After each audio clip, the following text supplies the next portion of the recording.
No more Democrats interfering in Republican elections. It's April 25th, 2024, and these are your headlines.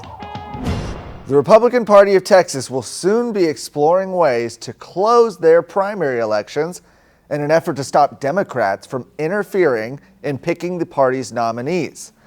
Republican Party of Texas Chairman Matt Rinaldi announced the creation of a new work group ahead of the party's convention next month to explore both, quote, legislative and extra legislative avenues for the party to close the primary elections, as the legislature has repeatedly failed to do so. While establishing closed primaries, that's where voters can only vote in the primary elections for the party they are affiliated with. Well, that's been a priority of the Republican Party of Texas. The state instead operates an open primary system. Voters of any party can choose which party's primary they would like to vote in, although they can't vote in both in the same year. In some districts, that means Democrats vote in Republican primary elections in safely red districts in order to elect more moderate candidates. We've seen this play out time and time again. Nearly 73% of Republican voters approved a proposition in support of closed primaries during the primary election last month. New attention was placed on the issue this year after an internal memo from then presidential hopeful Nikki Haley's campaign revealed that Democrat support in open primary states like Texas could boost her chances. Of course, we all know how that worked out, right? In races like House District 21, though, where Speaker Dade Phelan is fighting for his seat in a runoff election, 9% of voters had a history of previously voting in Democrat primaries.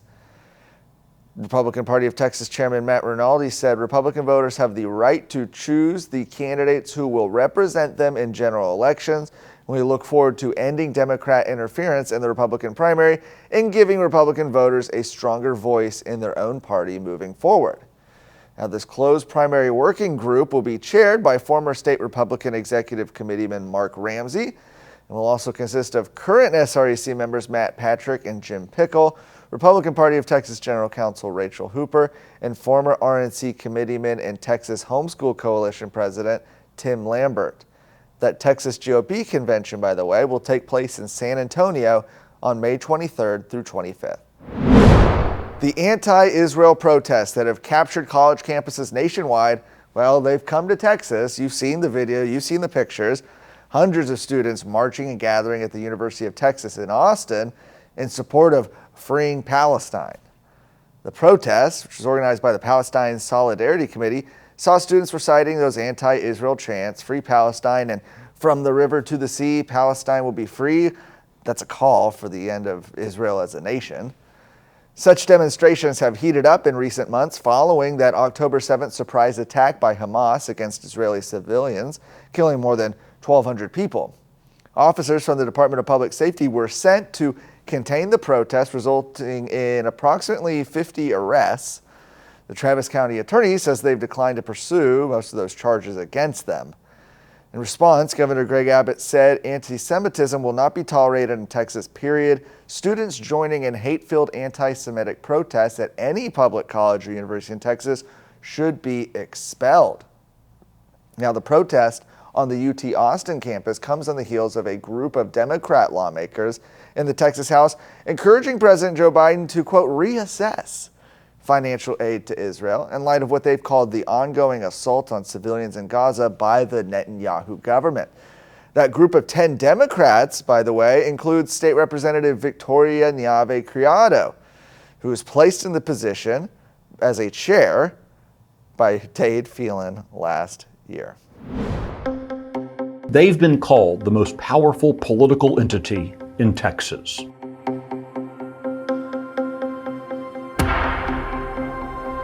They are the 800-pound gorilla in every campaign. Texas wouldn't look the same without them, for better or for worse.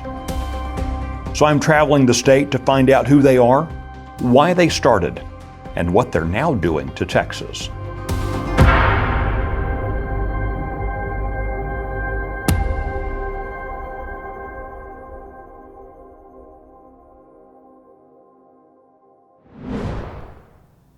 resolution passed by the City of Austin's LGBTQ Commission to make the city a sanctuary for gender mutilation surgeries and chemical castration for children will be considered by the Austin City Council next week.